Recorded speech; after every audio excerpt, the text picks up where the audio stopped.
بسم الله الرحمن الرحيم، والحمد لله والصلاة والسلام على رسول الله صلى الله عليه وسلم. أهلا بكم وحلقة جديدة من قناة أحترف إكسل مع ممدوح. لو احنا عندنا شيت زي دوت كده، مكون من 1000 صف، والداتا ديت أنا شغال فيها على طول، وعايز طول ما انا ماشي شغال في الشيت العنوان بتاعي والمسلسل والاسم والوظيفة او رأس الجدول يبقى ثابت معايا وانا شغال. فاحنا بنعمل حاجة اسمها تجميد للصف او تجميد للعمود. ازاي الكلام ده بيتم؟ بخش على لو دخلنا هنا كده بخش على قائمة فيو، وفي حاجة اسمها فريز بينز.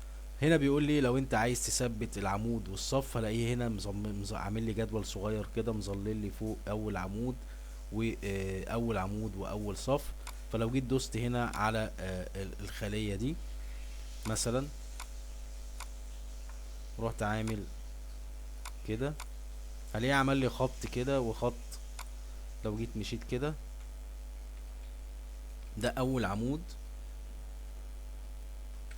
وهنا لو نزلت تحت وانا شغال بقى اول صف، ممكن اثبت العمود كله والجدول كله ان انا اعمل انفريز، واروح جاي واقف هنا كده واروح عامل كده.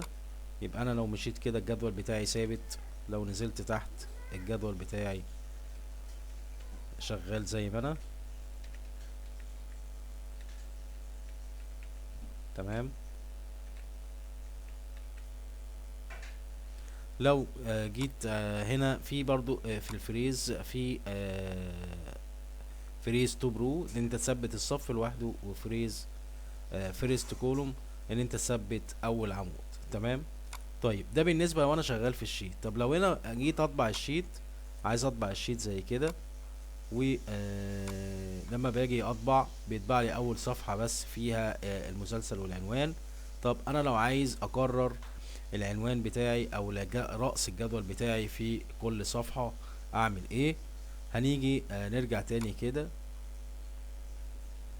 وهنيجي على بيج لاي اوت، وفي حاجه اسمها برنت تايتلز. فانا لو جيت هنا وجيت على برنت تايتلز دي، بيقول لي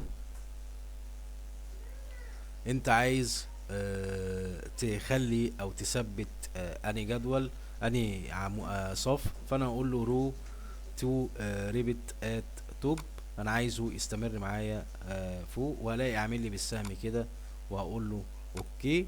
لو جيت هنا ورجعت تاني على البرنت بتاعي، لو جيت هنا هبص على الجدول، انا نازل الصفحات اهي يا جماعة، الجدول ثابت معايا وانا نازل لحد